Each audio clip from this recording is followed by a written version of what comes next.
우리는 예수님을 믿는 사람들입니다. 예수님 믿는 사람들의 공통점이 몇 가지 있죠. 우선 모든 예수님 믿는 사람들은 예배자라는 것이죠. 예배자라는 것은 굉장히 포괄적인 말입니다. 주일날 예배 시간에 참석한다는 것으로 예배자를 규정할 수는 없습니다. 예배라는 것에 기본적인 의미가 있기 때문입니다. 내가 예배자다, 내가 하나님을 예배하는 예배자입니다 라고 하는 것은 결과적으로는 내가 하나님을 최고의 가치로 여기고 살고 있습니다 라는 것이죠. 하나님이 내 인생에서 가장 위대하시고 하나님이 내 인생에서 가장 우선순위입니다 라는 것이 바로 나는 예배자입니다 라는 것입니다. 예수님 믿는 사람들의 두 번째 공통점이 있습니다. 예수님 믿는 사람들은 예수님을 누구에게든 소개하고 또 예수님에 대해서 알리는 것을 주저하지 않습니다. 어쩌면 그것은 내가 의도하는 것도 있습니다만 의도하지 않더라도 자연스럽게 그렇게 되는 것을 의미하죠. 내가 예수님에 대해서 소개하고 또 복음을 소개하는 것이 그냥 자연스러운 거예요. 그냥 그렇게 하고 싶어지는 거죠. 그것이 바로 예수님 믿는 사람들의 특징입니다. 어디를 가든지 누구를 만나든지 예수님 만났던 그 기쁨, 예수님을 만났던 그 감격을 자꾸 얘기하고 싶어요. 그리고 그들과 함께 예수님에 대해서, 복음에 대해서 이야기하는 것을 즐거워하고 좋아합니다. 마치 얼마 전에 들렀던 어느 음식점에서 먹었던 그 음식을 자랑하는 것처럼 말이에요.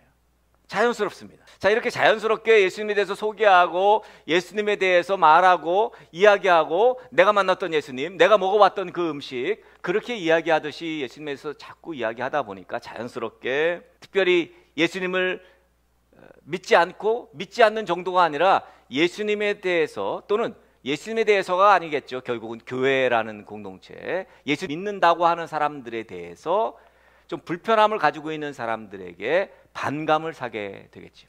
이 세상에 살고 있는 다양한 사람들 중에 일부 사람들에게 원치 않는, 우리가 원하지 않는 어려움을 당합니다. 아마 여러분들 모두 대부분은 그런 일들을 당해보셨을 것입니다. 대부분의 사람들은 교회 다니는 사람 이퀄 예수 믿는 사람, 이런 프레임을 가지고 있죠.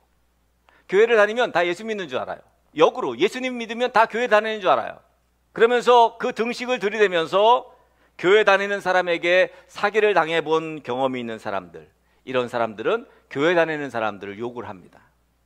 그리고 교회를 통해서 혹은 교회를 다니는 사람들을 통해서 어려운 일을 겪었던 경험이 있는 사람들에게서 핍박 또는 박해를 겪는 일들이 왕왕 일어나게 되죠. 이렇게 직접적으로 상대방에게 어려움을 겪는 일들 외에 예수님을 믿는 사람들은 또 이상하게도 잘 안 되는 어려움을 겪습니다. 일을 벌이면 그게 잘 돼야 되는데 잘 안 돼요. 여러분, 음식점을 딱 차렸어요. 그리고 주일은 쉽니다. 크게 대문짝만하게 써놓고 하나님 복을 주십시오 그랬는데 웬걸 이상하게 매상이 안 올라. 힘들어. 그래서 고민하는 거죠. 주일도 해야 되나 뭐 이렇게. 여러분, 우리가 주님의 복음을 전하고 예수님의 십자가를 통한 구원의 사실을 선포하게 되면 어떤 현상이 벌어집니까? 우리가 자꾸 맛있는 그 음식점 이야기하고 막 그러면 어떻게 돼요? 사람들이 그 음식점을 가면 어떻게 됩니까? 그 음식점이 점점 매상이 오르게 되고 맛집으로 소문나게 되고 막, 그죠? 마찬가지입니다. 우리가 예수가 그리스도 되심과 예수의 십자가의 은혜, 구속의 은총, 우리가 복음을 막 전하게 되면 결과적으로는 하나님의 나라가 확장되게 되어 있어요.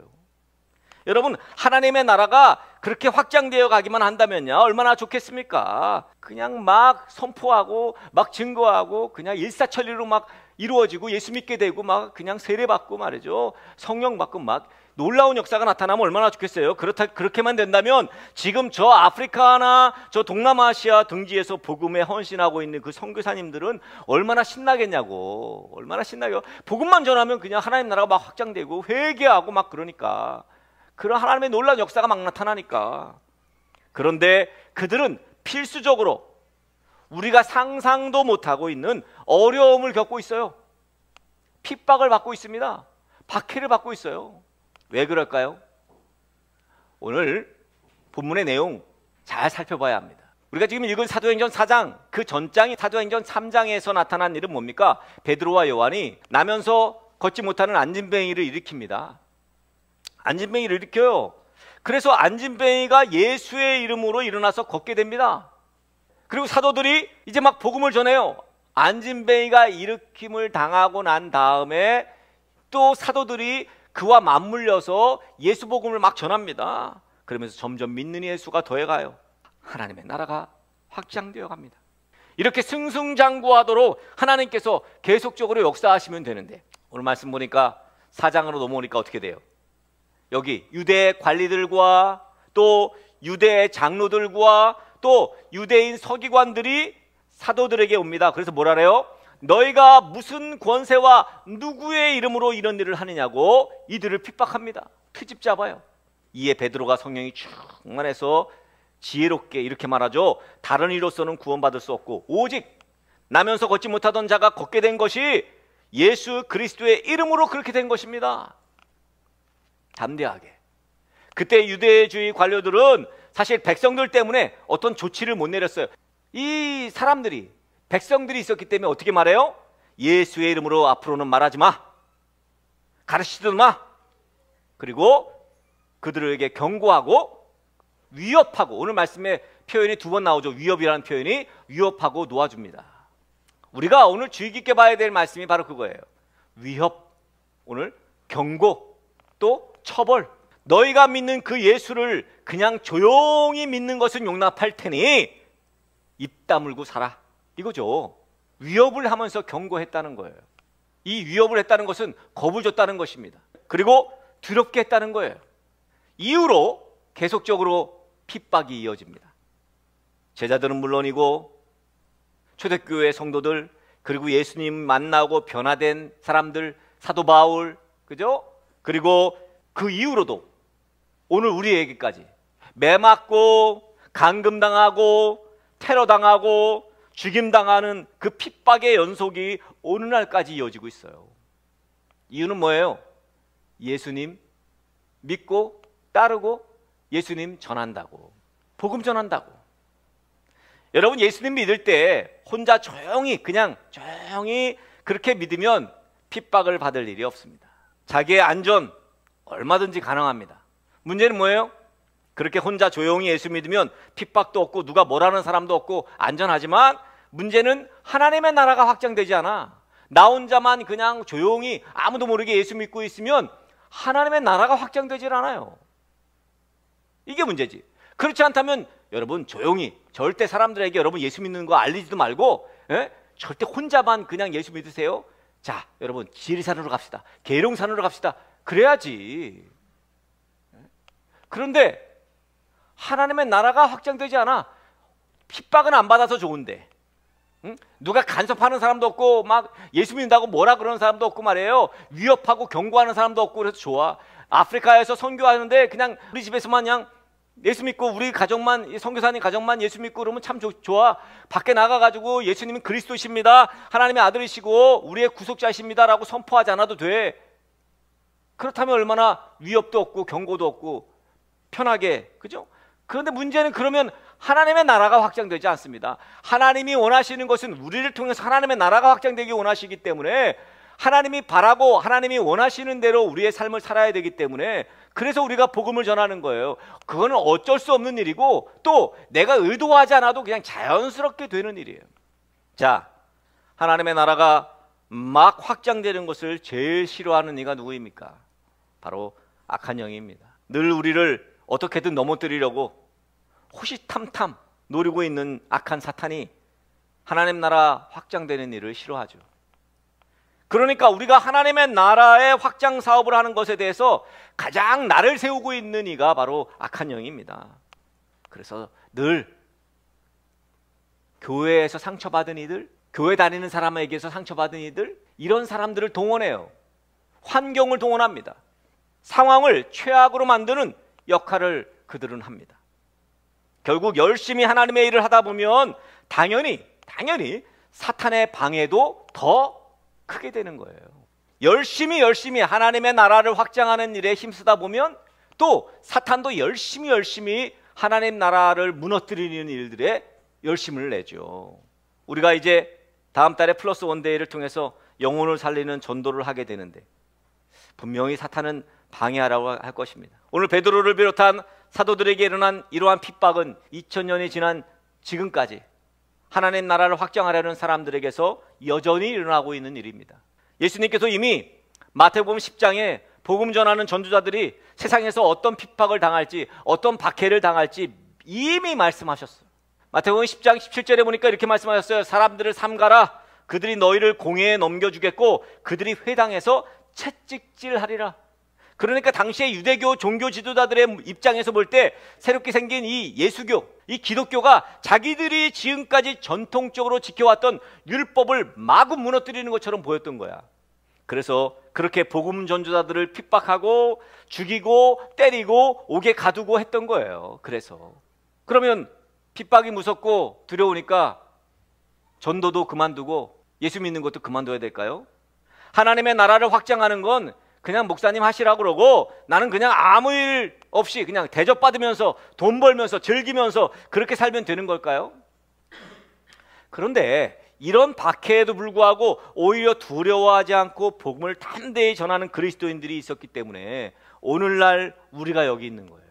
마태복음 10장 19절 20절에 보니까 너희를 넘겨줄 때 어떻게 또는 무엇을 말할까 염려하지 말아라.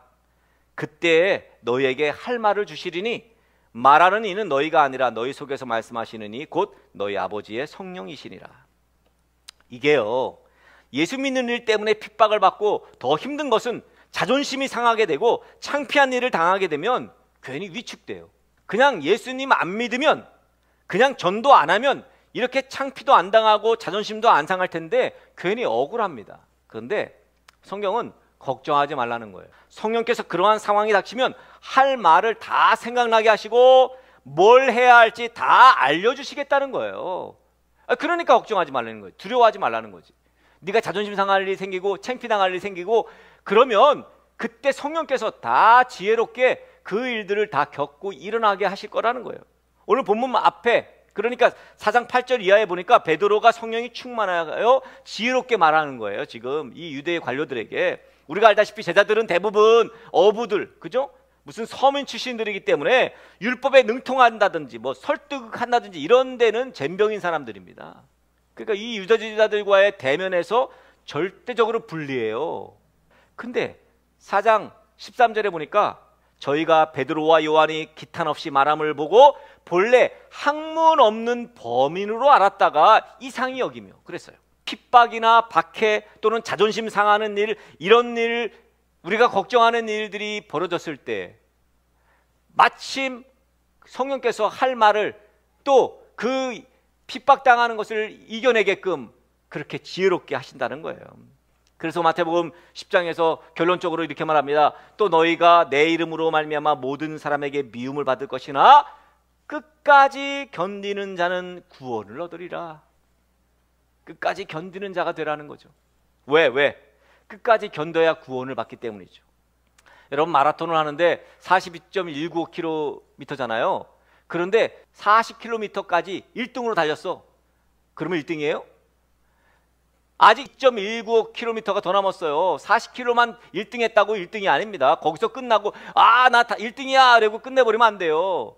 끝까지 가야지. 42.195까지 가야 합니다. 완주해야 합니다. 완주하려면 인내가 필요합니다.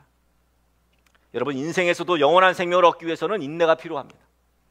예수님은 친히 인내의 본을 어디서? 십자가에서 보여주셨어요. 오늘 우리는 한 가지 사실을 확인해 보았습니다. 예수님을 믿는다는 것은 당연히 따라오는 하나님 나라 확장을 위한 사역과 그리고 그에 따른 핍박 또는 자존심 상함 또 고난을 어떻게? 그냥 숙명처럼 여겨야 돼요. 오늘 말씀의 제목처럼 숙명처럼 여기세요. 고난이 있고 핍박이 있고 자존심도 상하는 그러한 일들이 일어난다고 해도 여러분 좌절하지 마시고 낙심하지 마시고 포기하지 말아야 할 이유는 어쩌면 이건 당연한 현상이기 때문입니다. 부디 하나님 나라의 확장을 위해서 투자하기를 힘쓰시되 포기하지 마십시오. 그리고 인내하면서 참고 견디면서 여러분의 주어진 사명, 마땅한 사명 부디 인내하고 견디면서 주어진 사명 충실히 감당하는 저와 여러분 되어지길 간절히 축복합니다.